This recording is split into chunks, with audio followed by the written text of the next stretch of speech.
ဒီနေ့ကျွန်တော်ဘာတဲ့အခါတဲ့တစ်ခါကိုစတည်တယ်နိဆက်ရှင်နဲ့ဆိုတာကကလေးလည်းမဟုတ်တော့ဘူးလူကြီးလည်းမဖြစ်သေးတဲ့အချိန်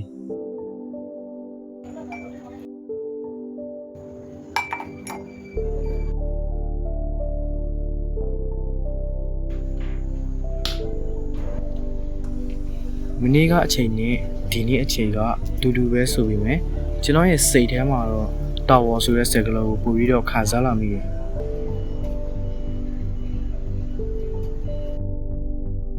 အဖေကတော့ဒီနေ့ကိုမမြင်နိုင်တော့ပါဘူးဒါပေမဲ့အဖေတည်ပေးခဲ့တဲ့စကားတွေကတော့အခုဒီစိတ်ထဲမှာချေတာနေတော့ပါပဲ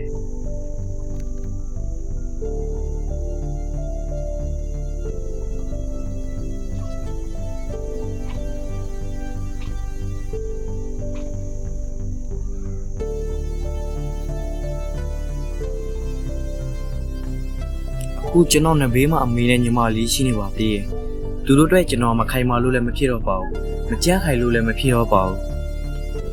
။ငယ်ငယ်ကပန်းတွေကိုရာဘောထုတစ်ခုလိုပဲမြင်ခဲ့တဲ့လူတယောက်အခုဆိုရင်တော့ပန်းတွေရဲ့အလောက်တရားတွေကိုကားကားကြီးခါစောနေတတ်ပါပြီ။ဒီမွေးနေ့မှာကျွန်တော်တရားတည်းလို့ခါစားရပေမဲ့တကယ်တော့ကျွန်တော်တရားတည်းမဟုတ်ပါဘူး။ကျွန်တော်ရဲ့အနောင်မှာကောက်ွယ်ပေးရမယ့်လူတွေအများကြီးရှိနေပါသေးတယ်။